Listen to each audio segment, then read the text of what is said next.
Arizona, the Skinwalker Trail. The desert didn't want visitors.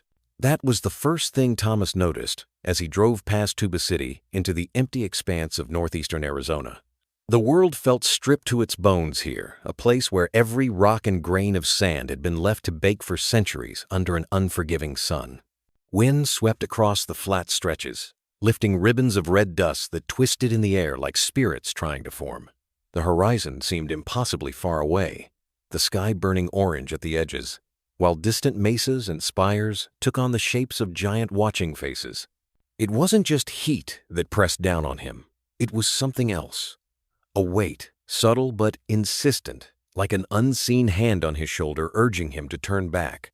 He wasn't supposed to be here. Thomas wasn't Navajo, didn't know the full depth of the stories whispered about this land. He'd only heard fragments over the years, rumors, offhand mentions from coworkers who grew quiet after saying too much. But then the dreams began. They started 2 weeks ago, the same one, every night. He'd wake in the middle of an empty canyon under a sky without stars. There was no sound, no wind, no breath but his own. Then, somewhere ahead, he'd see a figure, always at a distance, always still. When he tried to move toward it, the canyon walls would close in. When he tried to run, he'd wake up gasping. Then came the letter. It had no return address, just his name written in thin block letters. Inside was a single sheet of paper with 4 words, "Go to the Walker's Trail," and below that, a set of GPS coordinates. It should have gone straight into the trash. Instead, he'd left it on his kitchen counter for 3 days, glancing at it every time he passed, as if the paper itself was waiting. By the 4th day, he couldn't shake the pull in his gut. By the 5th, he was in his truck, heading north. The coordinates didn't match anything on his maps. The closer he got, the fewer landmarks there were. Eventually, he stopped at a gas station on the edge of town, the kind of place with a single dusty pump and a sun-bleached Coke machine that probably hadn't worked in years. Inside, an old man with weathered skin and eyes like flint sat behind the counter, watching him with a wariness that felt personal. Thomas cleared his throat. "Hey, I'm looking for something called the Walker's Trail. You know where it is?" The man's face went pale. He shook his head. "You don't go there." Thomas tried to smile, as if that would smooth the sudden edge in the air.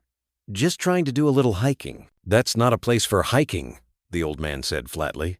"That's where they walk." "They?" The man hesitated, his gaze drifting to the far corner of the store. "They used to be men. Now they wear your skin like a coat, and they like the ones who don't believe." Something in his tone told Thomas he wasn't just repeating a story. He was remembering. The man wouldn't say more, and the silence between them grew heavy. Finally, Thomas left, the GPS still locked on its strange destination. The sun was dipping toward the cliffs by the time he turned onto a dirt road that seemed to lead nowhere. Each mile brought less sign of life. No houses, no fences, not even the scraggly cattle he'd seen earlier. The wind picked up, rattling through the low brush with a hiss that sounded almost like a whisper. At last, he reached the trailhead. It wasn't marked on any map, but here it was. A single weather-beaten post, split and cracked, its surface carved with symbols he recognized as Navajo, or what had once been Navajo. The marks had been violently scratched out. The wood gouged as if someone had tried to erase the language entirely. Thomas parked, grabbed his flashlight and a small pack, and stepped past the post. The canyon swallowed him almost immediately.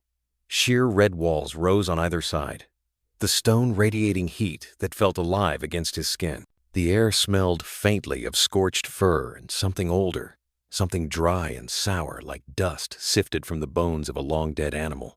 Every time he glanced behind him, the trail seemed different. The curves in the canyon felt sharper, the shadows longer, as if the path didn't want him to leave the same way he'd entered. An hour in, he heard it. A scream. It came from somewhere ahead, high, hollow, stretched too far to be human. It echoed off the stone, rolling through the canyon, until it was impossible to tell its source. Thomas froze, every muscle tight, waiting for it to repeat. But the silence that followed was worse. He pushed on, the light from his flashlight trembling against the canyon walls. Another half-mile brought him to a structure half buried in sand. A cabin. It leaned to one side, its roof sagging under the weight of years. Deep claw marks scarred the wood, their edges blackened like burns. A single chair sat on the porch, facing out into the deeper canyon beyond, as if someone had been keeping watch. Inside, everything was coated in a thick layer of dust, except for one object lying on the floor. A photograph. It was of Thomas, but wrong. His face was stretched unnaturally wide, the smile splitting his cheeks, and his eyes were nothing but black pits. The photo slipped from his fingers. When he looked up, someone was standing just beyond the doorway. It looked like a man, but its proportions were wrong. Too tall, too thin. The skin along its arms hung loose in strips, as if it had been pulled on hastily. Its head was too large, the jaw hanging at an angle. It didn't make a sound, just stared. Then it dropped to all fours and crawled up the canyon wall like a spider, vanishing over the edge. That night, the voices came. They seeped through every crack in the cabin's walls, circling him, never closer, never farther. They called his name in a dozen different tones, his mother's voice, a child's voice, his own. Thomas, we know your name. We know your shape. He sat in the corner, knife in one hand, flashlight in the other, waiting for dawn. When morning came, the door was standing open. Outside, the sand was littered with footprints, some human, some not. Some looked like hooves, others had hands where feet should have been. He tried to retrace his path, but the canyon betrayed him. Every turn brought him back to the cabin. The sun passed overhead and dipped again, shadows stretching long and sharp. On the second night, he heard himself outside. "Let me in," the voice said. "I'm cold. I forgot my name." He didn't open the door. Instead, he burned the photograph. The flames flared green, then blue, and somewhere inside them, a scream rose high and furious before vanishing into the air. 3 more days passed. He didn't sleep. Shapes began to move openly along the canyon walls, faces pressed into the stone, eyes following him. A deer stood on 2 legs and spoke in his mother's voice, asking why he'd left her. A coyote trotted into the cabin, called him brother, then convulsed and vomited up a human hand, the skin pale and fresh. By the 5th night, he saw it. The skinwalker. It had no shape of its own, shifting constantly between bodies. Sometimes a hunched old woman, sometimes a snarling dog, sometimes a black-feathered bird with human eyes. All of it was sewn together with something that wasn't flesh, something that stank of blood and copper. "You came here willingly," it said. He was crying before he realized it. "I'm trying to leave." "No," it said, stepping into the cabin, the air thickening around it. "Not walk away. Leave yourself." It pressed a hand to his chest. Pain exploded through him. But worse than the pain was the rush of images, memories that weren't his. Men chanting under a moonless sky.